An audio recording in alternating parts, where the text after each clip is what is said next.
Hello, I'm Bob Harris. I'm an 85-year-old retired golf professional. I want to thank all of those responsible for my being elected to this great honor, especially our great friend from Sunset Ridge, Wally Patterson. From a lifetime of golf, I have enough stories of events, competitions, and personalities to fill a book, but I will try to be brief. My life in golf started in San Jose, California, as a caddy at the age of 12. By 14, I was addicted to the greatest game for people of all ages. I had a good amateur record in California, topped off by winning the 1948 National Collegiate Championship. After that, I turned pro because I knew that golf was my life. On my way to Chicago, I had a stopover of 2 years as assistant pro at the Oklahoma City Country Club. Then the Korean War happened.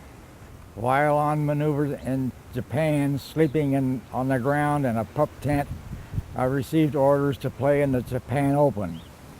I finished fourth, and then back I went to the pup tent.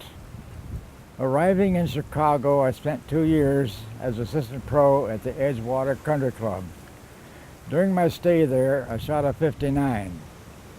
Then I was on to Sunset Ridge Country Club with 2 years as assistant pro and 18 years as head pro.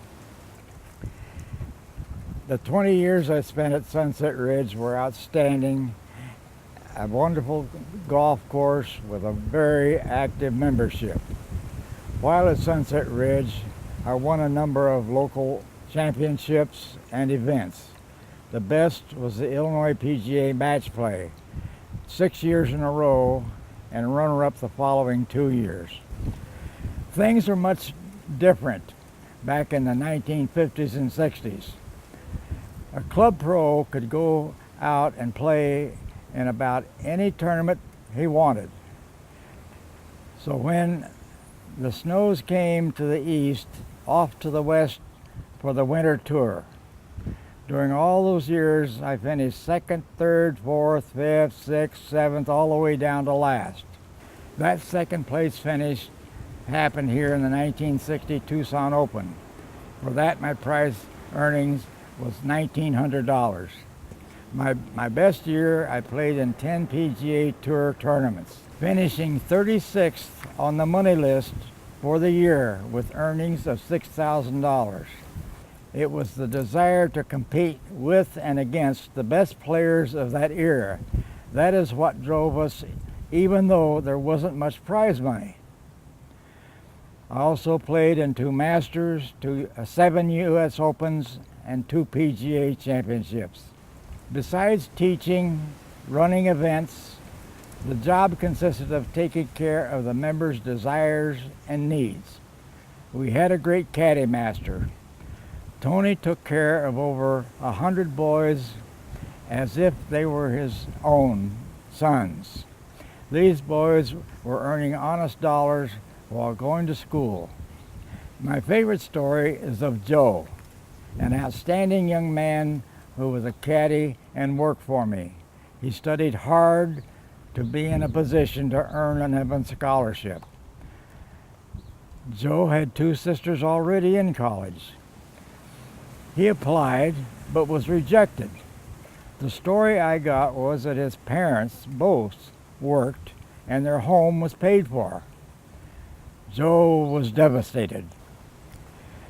I got a call from a member, Bob Halligan. He said he and his wife had heard of Joe's misfortune. They wanted to sponsor his education and for me to be the go-between. He had to keep up his grades, and no one was to know, not even Joe, of their participation in this. For 4 years, I was the go-between. I delivered Joe's grades to the Halligans and in turn delivered the funds for Joe's expenses. After Joe's graduation, Mr. Halligan said, "Now I want to talk to Joe." This is the type of member Sunset Ridge is blessed to have. Since being elected to this award, I have heard from people from my past. I got a call from a former caddy who also worked for me. He became a member of the North Shore Country Club. I got a call from a former junior member of Sunset Ridge. Today, he and his wife own and operate a public golf course in Michigan. I received a letter from a lady who attended my junior class lessons telling me how she went on to be addicted to golf. In closing, I want to say that it is so heartwarming to know that I have touched so many people's lives through golf. I truly believe that I have fulfilled God's plan for my life. In retirement, I have always been highly proud to say I was a golf professional. Thank you for this great honor.